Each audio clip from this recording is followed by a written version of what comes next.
Assalamualaikum warahmatullahi wabarakatuh. Perkenalkan, nama saya Asri Turana dari kelas 3E Konsentrasi Jurnalistik Ilmu Komunikasi Universitas Sultan Ageng Tirtayasa.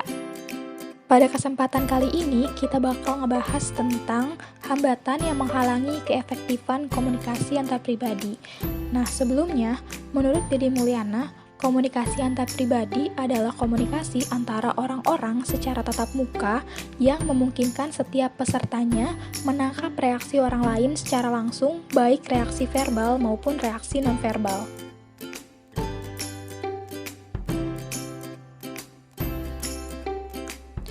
Banyak dari kita yang beranggapan kalau komunikasi antara pribadi adalah bentuk komunikasi yang paling mudah, karena kalau dibandingkan sama komunikasi organisasi atau komunikasi massa, komunikasi antar pribadi adalah bentuk yang paling akrab dan hampir kita lakukan setiap hari. Kalau memang komunikasi antar pribadi itu mudah dilakukan, lalu kenapa sih dua orang yang berteman dekat bisa bertengkar karena salah paham ketika komunikasi? Kenapa juga orang tua dan anak yang berkomunikasi setiap hari masih banyak yang tidak saling memahami? Memang benar kalau semua orang pasti melakukan komunikasi antar pribadi, tapi tidak semua komunikasi antar pribadi yang terjadi itu adalah komunikasi yang baik dan efektif. Nah, kali ini kita akan belajar hambatan apa aja sih yang menyebabkan komunikasi antar pribadi menjadi tidak efektif. Yang pertama ada hambatan teknis. Hambatan ini terjadi kalau kita menggunakan media untuk alat berkomunikasi. Misalnya, kalau kita menggunakan telepon, adanya gangguan seperti sinyal yang jelek, suara yang kecil, mikrofon handphone yang rusak, dan segala gangguan yang bersifat teknis lainnya. Nah, karena gangguan itu tadi, proses transmisi pesan jadi terganggu dan komunikasi yang dilakukan jadi kurang efektif. Nah, yang kedua ada hambatan semantik. Kalau hambatan semantik itu adalah hambatan yang disebabkan karena kesalahan pada bahasa yang digunakan. Misalnya, kalau kita menggunakan bahasa yang sulit dimengerti, bahasa yang digunakan berbeda dengan lawan bicara, struktur bahasa yang membingungkan, atau bisa jadi karena salah mengartikan pesan akibat simbol bahasa yang digunakan. Yang ketiga ada hambatan psikologis. Kondisi psikologis kita juga bisa menyebabkan hambatan dalam komunikasi. Karena komunikasi yang dilakukan saat kita sedang mengalami emosi tertentu pasti berbeda dibanding saat kita sedang dalam kondisi yang stabil.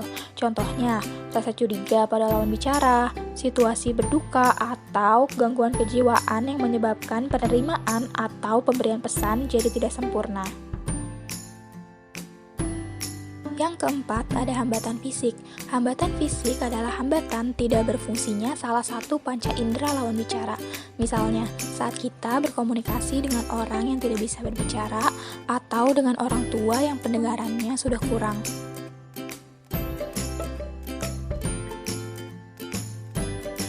Yang kelima, ada hambatan status. Status seseorang juga bisa menyebabkan hambatan. Hal ini karena status sosial itu menciptakan jarak sosial tersendiri antara orang yang berkomunikasi.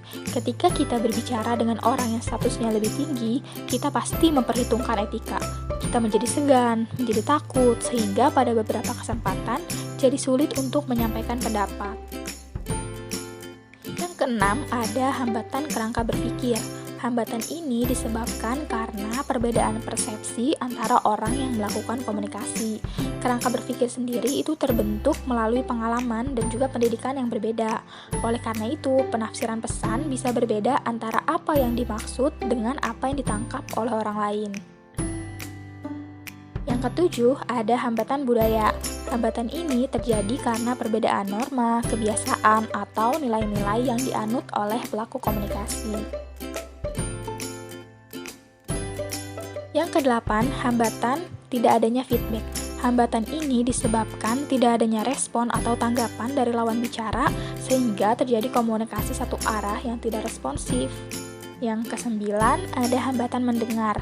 Hambatan ini terjadi ketika lawan bicara tidak bisa menjadi pendengar yang baik sehingga komunikasi antar pribadi menjadi tidak efektif.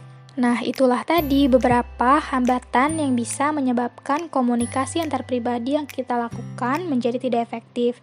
Diharapkan setelah mengetahui hambatan-hambatan tersebut, kita bisa melakukan komunikasi antar pribadi secara lebih baik. Nah, sekian dari saya. Kurang lebihnya mohon maaf. Wassalamualaikum warahmatullahi wabarakatuh.